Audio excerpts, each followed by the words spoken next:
ముఖ్యమంత్రి అయితే చాలు ప్రజలకే కాదు పేరున్న నాయకులకు కూడా సీఎం దర్శనం దొరకదు. ఇది అనాదిగా వస్తున్న చండాలపు ఆచారం. ప్రజానాయకుడంటే ప్రజలకు అందుబాటులో ఉండాలి. కానీ సీఎం కాగానే దేవుడి రేంజ్లో ఊహించుకుంటారు మన నాయకులు. తమ చుట్టూ కోటరీ కట్టుకుంటారు. నన్ను కలవాలంటే అపాయింట్మెంట్ ఉండాలి అనే రూల్ని నిక్కచ్చగా పాటిస్తారు. ప్రజాసేవలో ఉన్న వారికి ఈ దరిద్రపు అపాయింట్మెంట్ కల్చర్ ఎక్కడి నుంచి వచ్చిందో తెలియదు. ఎప్పుడైనా కలవాలి, ఓపిక ఉండాలి. నిజంగా పని ఉంటే సదరు కలవడానికి వచ్చిన వ్యక్తి పనిని ఫాలో అప్ చేసేందుకు అధికారులను పురమాయించాలి. కానీ ఇవేమీ ఉండవు. నిత్యం పనున్నట్లు బిల్డప్ ఇస్తుంటారు. నిజంగా 18 గంటల పాటు ఎవరో పని చేయరు. కేవలం పార్టీ పనులు, సొంత పనులు, ఇతరత్ర వాటి కోసమే ఎక్కువగా కేటాయిస్తూ ఉంటారు. వయసు రీత్యా, పనుల రీత్యా ఒత్తిడి వలన కలవలేకపోతే రోజులో ఒక సమయం అందరినీ కలవాలి. తన కోసం వచ్చిన వారిని కలిస్తే జీవితాంతం గుర్తుంచుకుంటారు, గుండెల్లో గుడి కట్టుకుంటారు. కానీ మన నాయకులకి పదవి రాగానే కోట్ల మంది జీవితాలకు ప్రభావితం చేయగలిగే వాళ్ళమని అహంకారం తలకెక్కించుకుంటారు. చుట్టూ పిలిస్తే పలికే అధికారులు, రోజుకి లక్షల కొద్దీ డబ్బు ఖర్చు పెట్టుకునే వెసులుబాటు, కోట్ల కొద్దీ డబ్బు కోరుకుంటే వస్తుంది. ఎదిరిస్తే ఎవరినైనా జైలుకు పంపే విశృంఖలమైన స్వేచ్ఛ అధికారం ఉంటుంది. మొత్తంగా అధికార దర్పంతో ముఖ్యమంత్రులు తమ చుట్టూ పరదాలు వేసుకుంటారు. తమకు తాము గొప్పవారం అనుకుంటారు. ఎందుకంటే పదవి పోతే ఏమీ ఉండదు. కనీసం పనివాడు కూడా ఇంటివైపు రాడు. సామాన్యులు కూడా పట్టించుకోరు. ఎందుకంటే అధికారంలో ఉన్నప్పుడు పట్టించుకొని వారిని పదవి పోగానే చీప్గా చూస్తారు. ఇదంతా ఎందుకు చెప్పుకోవాల్సి వచ్చిందంటే గత 15 ఏళ్లుగా మన తెలుగు ముఖ్యమంత్రులు అందుబాటులో ఉండడం లేదు. సామాన్య ప్రజల సంగతి దేవుడెరుగు. కనీసం మంత్రులకు కూడా కావాలనుకున్నప్పుడు కలిసే పరిస్థితే లేదు. కొద్ది రోజుల క్రితం ఇల్లందు నుంచి 5 సార్లు ఎమ్మెల్యేగా గెలిచిన గుమ్మడి నరసయ్య హైదరాబాద్ వచ్చారు. సీఎం అపాయింట్మెంట్ కోసం ముఖ్యమంత్రి ఇంటి ముందు 4 గంటలు నిల్చున్నారు. ఆయన కలవాలని చెప్పినా కూడా భద్రతా సిబ్బంది అనుమతించలేదు. ఆయన చాలాసేపు ప్రయత్నం చేశారు. సీఎం సార్ బిజీగా ఉన్నారని గేటు దగ్గర సెక్యూరిటీ టీం చెప్పింది. అప్పటికి ఆయన నేను మాజీ ఎమ్మెల్యేని 5 సార్లు గెలిచానని కూడా చెప్పారు. అయినా సరే ఆయన్ను సీఎంను కలిసేందుకు అనుమతించలేదు. ఇటు రేవంత్ రెడ్డి కూడా గుమ్మడి నరసయ్య గురించి పట్టించుకోలేదు. ఎర్రటి ఎండలో గుమ్మడి నరసయ్య ముఖ్యమంత్రి కోసం నిలబడ్డ వీడియోలు వైరల్ గా మారాయి. అయినా సీఎం సిబ్బంది అలర్ట్ కావాల్సింది. ఆయన టీం ఎవరో తెలియదు కానీ గుమ్మడి నరసయ్యను ఘోరంగా అవమానించారు. చివరకు ఆయన ముందు నుంచే ముఖ్యమంత్రి కాన్వాయ్ వెళ్ళినా కూడా గుమ్మడి నరసయ్యను పట్టించుకోలేదు. ఆ తర్వాత ఆయన నిరాశగా వెనుదిరిగారు. రేవంత్ రెడ్డి మాజీ ఎమ్మెల్యేపై వ్యవహరించిన తీరుపై ఇప్పుడు విమర్శలు గుప్పిస్తున్నాయి. సీఎం ఎంత బిజీగా ఉన్నా కూడా ఒక్క నిమిషం కేటాయించలేనంత పనుంటుందా? ఒక నిమిషం మాట్లాడి మరోసారి మీతోటి మాట్లాడతానని ఆయన సమస్య విని పంపిస్తే సరిపోయేదేమో. కానీ అలా చేయలేదు. తనను కలవాలంటే ప్రాపర్ ఛానల్లో రావాలి. ఆ ఛానల్లో కూడా నచ్చిన వారికి అపాయింట్మెంట్ ఇస్తామన్న రీతి ముఖ్యమంత్రికి తగదేమో. ధూల్పేటలో గుడంబా అమ్ముకునేటోడు కావచ్చు, లేదా ఇంకెక్కడైనా ఏదైనా నేరంలో ఇరుక్కున్న ఆరోపణలు ఎదుర్కొంటున్నాడు కావచ్చు, ముఖ్యమంత్రి నా దగ్గర వచ్చి చెప్పుకునే స్వేచ్ఛ ఇచ్చిన అధ్యక్ష. ప్రజలకు సంబంధించిన సమస్య వీటి మీద ఇప్పటికీ 4 సార్లు వచ్చా. ఇది చాలా దారుణమైనటువంటి పని. ముఖ్యమంత్రి లేదు, గవర్నమెంట్ ఎవరి కోసం? ప్రజల కోసం కాదా?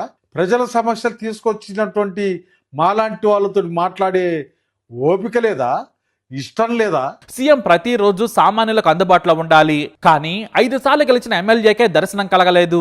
ఇక సామాన్యుల సంగతి దేవుడెరుగు. గుమ్మడి నరసయ్య ప్రజా పోరాటాల నుంచి వచ్చిన నాయకుడు.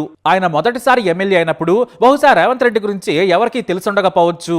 అప్పట్లోనే ఆయన ఎమ్మెల్యే అయ్యారు. అతి సామాన్యంగా బ్రతుకుతారు. ఈ రోజుల్లో ఓసారి ఎమ్మెల్యే అయిన వాడు కోట్లు కూడబెడుతున్నాడు. జనం సొమ్ము తిని 100 కోట్లకు ఎదుగుతున్నారు. రౌడీయిజం, కబ్జాలు, ఇసుక దంద, అవినీతి అన్నీ చేసి కోట్లు కూడబెడుతున్నారు. 2 సార్లు గెలిస్తే 500 కోట్లకు తక్కువ ఏమాత్రం సంపాదించకుండా ఊరుకోవట్లేదు. కానీ గుమ్మడి నరసయ్య కనీసం తన ఎమ్మెల్యే జీతాన్ని కూడా సొంతానికి వాడుకోలేదు. పార్టీ కోసం ఇచ్చేశారు. అవినీతి మచ్చలేదు, చెడు పనులు తెలియదు. చాలా సాధారణ జీవితం గడుపుతారు ఆయన. అలాంటి ఉన్నత వ్యక్తిని కలిస్తే సీఎం రేంజ్ కూడా పెరిగేది. కానీ ఇప్పుడు అదే గుమ్మడి నరసయ్య బయటకు వచ్చి తీవ్రంగా విమర్శిస్తున్నారు. నాయకుడికి ఉండాల్సిన లక్షణం ఇది కాదు. ముఖ్యమంత్రిగా ఉండేవారు ప్రజలను కలవాలని ఆయన ఫైర్ అవుతున్నారు. ఒకప్పుడు ఇదే రేవంత్ రెడ్డి మాజీ సీఎం కేసీఆర్ ను తీవ్రంగా విమర్శించారు. గడీల పాలన చేస్తున్నాడు. గద్దర్ను 2 గంటల పాటు ఎండలో నిలబెట్టిన కేసీఆర్ అపాయింట్మెంట్ ఇవ్వకుండా పంపించారనే తీవ్ర విమర్శలు చేశారు. కానీ ఏమైంది?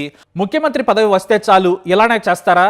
నాటి సీఎం కేసీఆర్ అయితే మంత్రులను కూడా కలిసేవారు కాదని స్వయంగా ఈటెల రాజేందర్ ఎన్నోసార్లు చెప్పారు.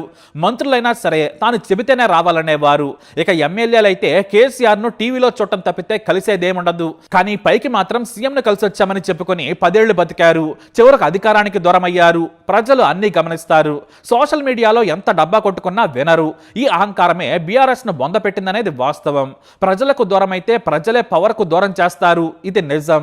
మరి ఇలాంటి అవమానాలు చాలా సార్లు చూసిన రేవంత్ రెడ్డి కూడా ఇప్పుడు ఎలా మారడం విచిత్రమైంది. ఇంకా చెప్పాలంటే సీఎం పోస్ట్ కి ఇచ్చే కిక్ అది. ఐఏఎస్లు ఐపీఎస్లు స్థలం కొడుతూ ఉంటారు. ఖాళీ రోడ్లపై కాన్వాయ్లు వెళుతూ ఉంటాయి. మొత్తంగా కింగ్ అన్నమాట. గతంలో చంద్రబాబు నాయుడు రేవంత్ రెడ్డి టీడీపీలో ఉన్నప్పుడు అపాయింట్మెంట్ ఇవ్వలేదు. సీఎంగా ఉన్న బాబు కనీసం రేవంత్ రెడ్డి మొహం చూసేందుకు కూడా ఇష్టపడలేదు. ఎందుకంటే అప్పటికే ఓటుకు నోటు కేసు బయటకు వచ్చింది. కూతురి పెళ్లిలో తప్ప బాబును ప్రత్యేకంగా కలిసే ఛాన్స్ రాలేదు. ఆ తర్వాత ఏకంగా రేవంత్ రెడ్డి ఎన్నిసార్లు కలవాలన్నా కూడా కలవలేదు. ఈ విషయం కూడా బాబు టీం నాడు మీడియాకు లీక్ చేసింది. దీంతో నేను బాబు అపాయింట్మెంట్ అడగలేదని కవర్ చేసుకోవాల్సి వచ్చింది. అంతేకాదు పార్టీలోని పవర్స్ అన్ని నాటి పార్టీ చీఫ్ గా ఉన్న రమణతో తీయించారు చంద్రబాబు నాయుడు. టీడీపీలో ఉండే పరిస్థితి లేదు. బాబు అపాయింట్మెంట్ ఇవ్వకపోవడంతో ఆయన కలిసేందుకు ఇష్టపడలేదు. ఆ తర్వాత ఏకంగా టీడీపీ కూడా వీక్ అవడంతో కాంగ్రెస్ లో చేరారు రేవంత్ రెడ్డి. అంటే కొన్ని బాధాకరమైన విషయాలు కూడా మన మంచికే అన్నది నిజం. రేవంత్ కాంగ్రెస్ లో చేరడం, సీఎం అవడం జరిగిపోయింది.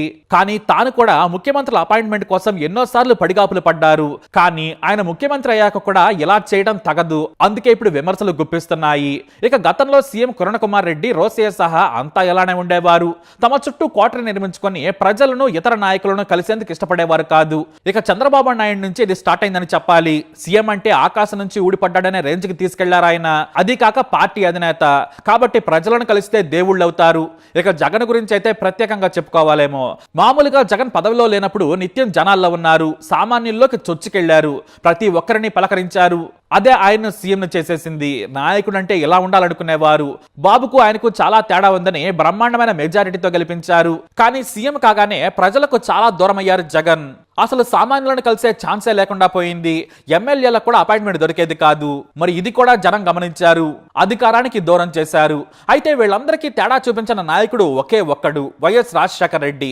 ఆయన్ను సామాన్యుడు కూడా కలిసేందుకు ఛాన్స్ ఉండేది. ఓపికతో ప్రజా దర్బార్ నిర్వహించేవారు.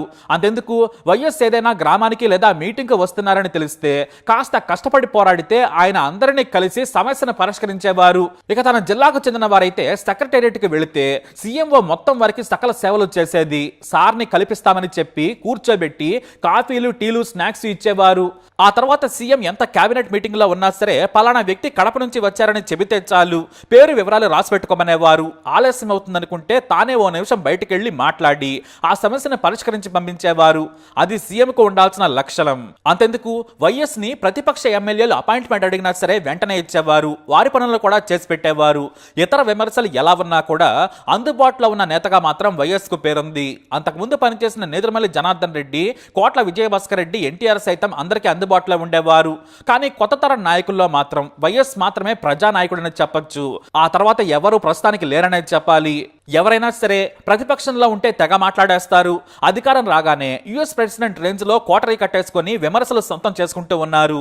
గతంలో రూల్ చేసిన సీఎంలు అలాగే ఇప్పుడున్న సీఎంలు కూడా అందుబాటులో ఉండరు అనే పేరు తెచ్చుకున్నారు. నిజంగా బిజీ ఉంటే ఫాలో అప్ చేయాలి. తన పిఏతో ఫోన్ చేయించాలి. అధికారాన్ని కూడా పంపించి విషయం చెప్పొచ్చు. కానీ అది చేయకుండా చెడ్డ పేరు తెంచుకుంటున్నారు.